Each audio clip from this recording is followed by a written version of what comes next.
Hello बच्चों, कैसे हो आप लोग। I am Sachin Malik, welcome you again at Malik classes. आज जो हम पढ़ेंगे बेटा वो पढ़ेंगे क्लास 11th का फिजिक्स का topic universal law of gravitation या Newton's law of gravitation. Universal law of gravitation पढ़ेंगे आज। क्या होता है ग्रेविटी, ग्रेविटेशन 9th में पढ़ा था। अब दोबारा पढ़ेंगे ग्रेविटी। ये पेन है, छोड़ा नीचे आया, पेन को छोड़ा नीचे आया, नीचे ही क्यों आया। ठीक है, सबको पता है चीज ग्रेविटी होती है, अर्थ अपनी तरफ चीजों को खींचती है, दैट इज कॉल्ड ग्रेविटी। ज्यादा टाइम वेस्ट नहीं करेंगे, सबको पता है। कहां से स्टार्ट हुआ था, न्यूटन जी ने किया था। ऊपर से आ गए, सेब गिरा सर पे या जमीन पे, यहां भी गिरा, वहां से निकल के आया ग्रेविटेशन। ठीक है, तो आज पढ़ेंगे यूनिवर्सल लॉ ऑफ ग्रेविटेशन। ध्यान समझेंगे, आसान टॉपिक है एक्चुअली, सभी आसान है। अगर समझ रहे हैं, पढ़ रहे हैं, चैनल देख रहे हैं तो सभी आसान है। चलो स्टार्ट करते हैं आज का topic. Universal law of gravitation class 11th का फिजिक्स का टॉपिक है। सबसे पहले कहता क्या है कि अगर दो मास हैं m1 m2, बड़े बड़े मास हैं m1 m2। एक चीज ध्यान से सुनिए बेटा सबसे पहले कि इस यूनिवर्स में सन है, स्टार्स हैं, प्लैनेट्स हैं, मून्स हैं, गैलेक्सीज हैं, कितनी सारी चीजें हैं और सभी बैलेंस हैं। हर कोई बैलेंस है, यानी ये अर्थ हो गई, ये सन हो गया, कोई प्लैनेट, कहीं पे मून, कहीं पे स्टार, सब बैलेंस है। हमने किसी को ऐसे पकड़ तो नहीं रखा, सब वहीं रुका हुआ है, बस घूम रहा है। कोई ऐसे घूम रहा है, कोई ऐसे घूम रहा है। ऐसा नहीं हो रहा कि अर्थ अभी यहाँ है, कुछ देर बाद उछल के वो वहां पहुंच गई, या सन अभी यहाँ है, कुछ देर बाद उछल के इधर पहुंच गया। ऐसा तो नहीं हो रहा। यानी यूनिवर्स में जो भी चीजें हैं, प्लैनेट्स हैं, सन हैं, स्टार्स हैं, सब एक जगह पे रुके हुए हैं, बैलेंस हैं। तो किसने बैलेंस कर रखा है उन्हें? किसी ने पकड़ तो रखा नहीं उन्हें, तो उसे इसने बैलेंस कर रखा है। अब पढ़ेंगे यूनिवर्सल लॉ ऑफ ग्रेविटेशन कि कैसे बैलेंस है, क्यों बैलेंस है। चलिए समझते हैं चीजों को, कैसे यूनिवर्स में सारी चीज बैलेंस है। तो वो बैलेंस है इस लॉ की वजह से। ये लॉ हमको बताएगा, ये लॉ आपको बताएगा कि how the things are balance in the universe. Start करते हैं। मान लिया दो मास हैं, बड़े बड़े ऑब्जेक्ट हैं, एक का मास m1 है, एक का मास m2 है। ठीक है, वो एक दूसरे से r डिस्टेंस पे हैं, बहुत दूर रखे हुए हैं r डिस्टेंस पे। तो उनके बीच जो फोर्स होता है, इस लॉ के अकॉर्डिंग उनके बीच जो फोर्स होता है वो डायरेक्टली प्रोपोर्शनल होता है उनके मास के प्रोडक्ट के, यानी F directly proportional m1 m2 और इनवर्सली प्रोपोर्शनल होता है उनकी डिस्टेंस के स्क्वायर। ये लॉ कहता है। तो इन दोनों को जब कंबाइन करेंगे तो F डायरेक्टली प्रोपोर्शनल आएगा m1 m2 upon r square. और जब ये प्रोपोर्शनलिटी का साइन हटाते हैं तो एक कांस्टेंट ऐड होता है, सबको पता है। इसे हटाइए बच्चों, तो G कांस्टेंट ऐड हो जाएगा m1 m2 upon r square. ये है हमारा फोर्स, यानी इस फोर्स ने सभी चीजों को बांध रखा है। सन को अर्थ से, अर्थ को मून से, मून को सन से, प्लैनेट्स को स्टार से, इस फोर्स ने। ये होता है फोर्स जो दो ऑब्जेक्ट के बीच लगता है। ठीक है, F is equal to G m1 m2 upon r square. 9th में अच्छे से पढ़ा था, दोबारा पढ़ लिया। अब इसकी कुछ प्रॉपर्टीज होती है, पहले G की बात कर लेते हैं। जो हमारा G है बेटा, G हमारा है universal gravitational constant.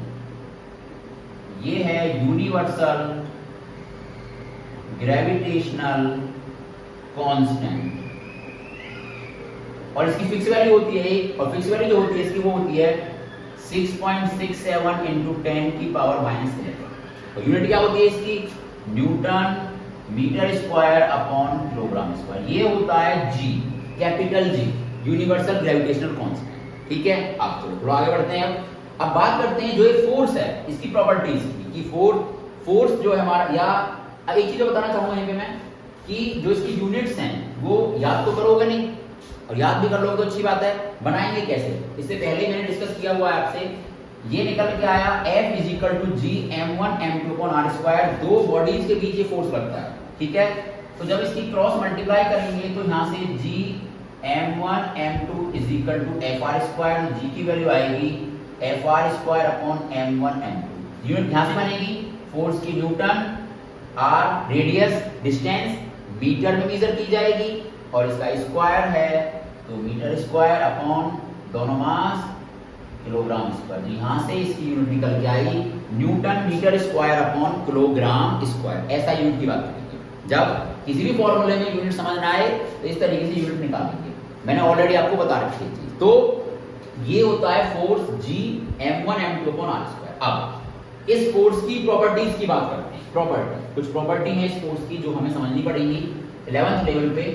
9th level पे कोई जरूरत नहीं है, बस ध्यान रखना कि ये फोर्स होता है। पहला, ये फोर्स होता है सेंट्रल फोर्स, यानी जो फोर्स होगा ये सेंट्रल फोर्स होगा। मतलब क्या है कि एक मास ये एक मास ये, तो जो लाइन दोनों के सेंटर को मीट कराएगी तो सेंट्रल फोर्स यानी ये होगा F12 F21, यानी ये बॉडी इसको खींचेगी, ये बॉडी इसको खींचेगी, यानी सेंट्रल होगा।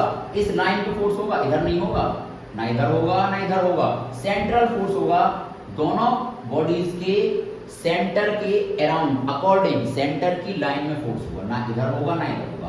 तो ये जो फोर्स होता है F = G m1 m2 upon r square होता है हमारा सेंट्रल फोर्स। सेकंड, ये फोर्स होता है हमारा एट्रैक्टिव फोर्स।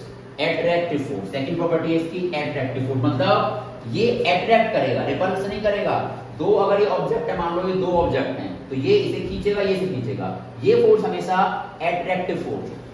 जो भी फोर्स है हमारा F एट्रैक्टिव होगा। Third, does not depend upon medium. ये फोर्स मीडियम पे डिपेंड नहीं करता भाई, मीडियम पे डिपेंड नहीं करता, यानी जो एयर में होगा वही वाटर में होगा, वही किसी और लिक्विड में होगा। मतलब मीडियम पे डिपेंड नहीं करेगा, ये किसी भी मीडियम पे डिपेंड नहीं करेगा, सब मीडियम्स के लिए सेम होगा। उसके बाद फोर्थ प्रॉपर्टी F12 = F21, ये समझ लेते हैं। यानी ये जो मास m1 है इसे m2 खींचेगा, ये F12 मान लिया, और जो मास m2 है इसे ये खींचेगा, ये मैंने F21 मान लिया।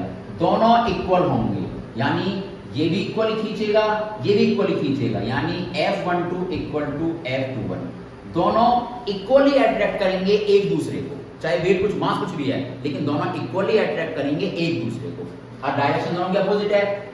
ये वाला इसे इधर को खींचेगा, ये वाला इसे इधर को खींचेगा, इसलिए मैंने माइनस लगा दिया। ये हमारी fourth property F12 = -F। Last and very important वो प्रॉपर्टी क्या है इस फोर्स की, वैलिड फॉर पॉइंट मासेस। केवल पॉइंट मासेस के लिए वैलिड होगा, पॉइंट मासेस के लिए। अब आप फंस गए यहां पे। अब बताइए, जब मैं कह रहा हूं ये वाला फोर्स केवल पॉइंट मासेस के लिए वैलिड है, छोटे छोटे मासेस के लिए वैलिड है, तो अर्थ इतनी बड़ी, सन इतना बड़ा, मून भी बहुत बड़ा, तारे उससे भी बड़े, तो उसके लिए कैसे ये वैलिड है?